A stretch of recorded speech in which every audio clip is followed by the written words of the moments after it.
Bonjour, bonjour à tous et bienvenue sur la chaîne du convoyeur d'élite. Donc, comme son nom l'indique, on va parler ensemble de convoyage automobile.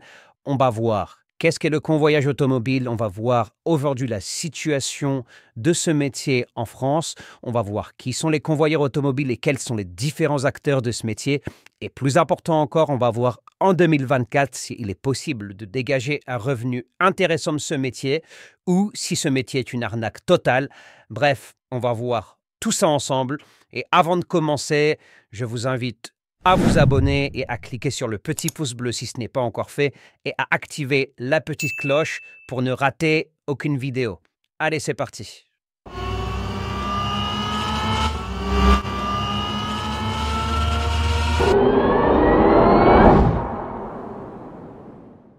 Donc, qu'est-ce que c'est le convoyage automobile? Donc, bien entendu, avant de rentrer dans les méandres du convoyage et l'univers détaillé du convoyage, il convient d'expliquer qu'est-ce qu'est le convoyage automobile en soi et qu'est-ce qu'un convoyeur automobile. Donc, on va essayer de rester le plus simple possible pour que tout le monde puisse bien comprendre qu'est-ce qu'un convoyeur automobile. Un convoyeur automobile, c'est tout simplement une personne qui est chargée d'un service de déplacement de véhicules d'un point A à un point B. Je m'explique. Il arrive parfois que certains acteurs ou certaines entités aient besoin de déplacer leur véhicule d'un point A à un point B. Prenons l'exemple, par exemple, d'une entreprise qui loue des véhicules. D'accord? Donc, cette entreprise loue des véhicules et elle a plusieurs antennes. Elle a une antenne à Paris, elle a une antenne à Lyon, elle a une antenne à Marseille. Il peut arriver, selon la demande et selon la saison, que cette entreprise ait besoin de plus de véhicules, par exemple, à Marseille. Dans ce cas, il faut pour cette entreprise qu'elle déplace, bien entendu, des véhicules de sa flotte qui sont dans son antenne à Lyon vers l'antenne de Marseille. Et c'est là que, bien entendu, le convoyeur automobile intervient. Il va être la personne qui va conduire ce véhicule de Lyon jusqu'à Marseille. Le convoyeur peut également proposer ses services à des particuliers. Comme vous le savez aujourd'hui, avec Internet, il est possible de commander sa voiture en ligne ou il est possible de se faire livrer directement le véhicule chez soi. Et cela est parfois compris, bien entendu, dans le prix du véhicule. Donc, le convoyeur va être la personne qui prend la voiture chez le concessionnaire et qui livre ce véhicule neuf chez le particulier qui l'attend. Donc voilà, en résumé, ce qu'est un convoyeur automobile. Il s'agit d'un chauffeur qui est chargé du service de déplacement du véhicule d'un point A à un point B. Et pourquoi on appelle cette personne un convoyeur et pourquoi on ne l'appelle pas un transporteur? La plupart du temps, c'est tout simplement parce que cette personne, dans la forme la plus globale et la plus fréquente du métier, va conduire le véhicule. Donc, il va conduire le véhicule, il va être derrière le volant, il ne va pas transporter le véhicule. Donc, voilà ce qu'est un convoyeur.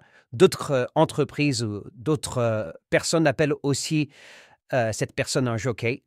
Donc, il s'agit de la personne qui déplace ce véhicule d'un point A à un point B. Maintenant que nous avons vu qu'est-ce qu'un convoyeur automobile, nous allons voir comment s'exerce ce métier et sous quelle forme s'exerce ce métier.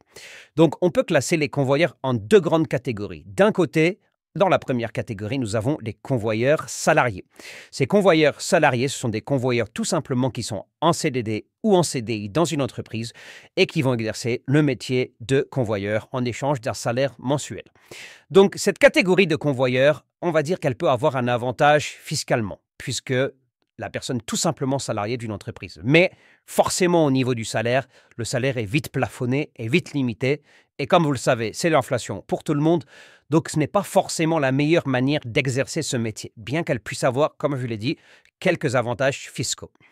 De plus, cette manière d'exercer ce métier de convoyeur peut être assez difficile d'accès. En effet, vous devez justifier d'une expérience. Vous ne pouvez pas arriver et postuler en tant que convoyeur sans expérience. Donc, pour justifier d'une expérience en général, il faut avoir beaucoup conduit et ce n'est pas quelque chose que vous pouvez faire en postulant directement dans une entreprise. Et c'est ce qui nous amène à la deuxième catégorie des convoyeurs qui est la plus fréquente sur le marché, c'est la catégorie des convoyeurs indépendants.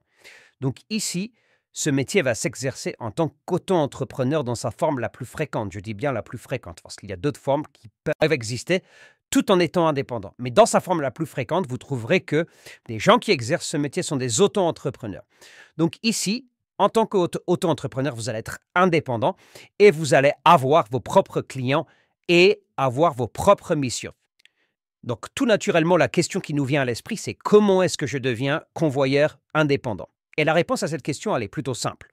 Déjà, pour être convoyeur indépendant, forcément, vous devez être indépendant. Et qui dit indépendance dit entreprise. Vous devez donc posséder votre auto-entreprise. Donc, la première étape pour celui qui veut devenir convoyeur indépendant, c'est de créer son auto-entreprise à l'URSSAF. Par la suite, la personne a plusieurs manières pour travailler et exercer ce métier. La manière la plus célèbre, c'est de passer par les plateformes de convoyage. Ces plateformes de convoyage sont des plateformes qui mettent en relation des convoyeurs et des entreprises qui souhaitent tout simplement déplacer leurs véhicules ainsi que des particuliers. Cette méthode est très célèbre. Bien entendu, il y a un certain nombre de plateformes sur Internet dont je tairai le nom parce que je n'ai pas envie de faire de la pub pour l'une d'entre elles parce que ça ne sera pas mérité. Et pourquoi est-ce que je dis que ça ne sera pas mérité? Parce que bien que ces plateformes sont pratiques pour celui qui débute et qui veut trouver des missions facilement, ces plateformes, comme vous vous en doutez, prennent une commission sur la course que va prendre le convoyeur. Donc, on assiste depuis plusieurs années maintenant à une ubérisation de ce métier et les plateformes qui sont donc les outils de mise en relation entre les entreprises, les donneurs d'ordre et les convoyeurs, ces plateformes-là se gavent un petit peu, se gavent même beaucoup, sur le dos des convoyeurs. Et malheureusement, si vous regardez aujourd'hui sur Internet la plupart des commentaires des convoyeurs sous les vidéos ou sous les retours, vous verrez malheureusement que beaucoup de convoyeurs se sont sentis lésés pour avoir travaillé pour une somme, on va dire, dérisoire ou un revenu qui ne leur convenait absolument pas. L'erreur, en fait, sur laquelle tombent beaucoup de convoyeurs aujourd'hui, à notre époque, si ce n'est la majorité des convoyeurs, c'est que beaucoup s'inscrivent à une plateforme et se comportent en parfait petit salarié. Donc, comme vous vous en doutez, j'ai moi-même été convoyeur et lors de tous mes voyages, j'ai pu croiser d'autres convoyeurs dans les centres de récupération des véhicules ou de restitution des véhicules et j'ai pu remarquer que la plupart des convoyeurs aujourd'hui se comportent malheureusement comme des salariés, c'est-à-dire qu'ils vont tout simplement attendre que la plateforme sur laquelle ils sont inscrits propose une mission. S'ils proposent une mission, alors ils sautent dessus. Forcément, comme il y a beaucoup de gens sur les plateformes, alors ces gens se disputent pour des prix qui sont dérisoires et forcément, cela laisse beaucoup de gens sur le côté et même ceux qui travaillent à des prix qui ne leur conviennent pas. Donc, est-ce que le convoyage en 2024 est encore un bon plan pour se faire de l'argent? La réponse est oui, à condition, je rajoute à condition de savoir comment travailler et de connaître les techniques et les rouages du métier. Là est toute la différence. Pourquoi?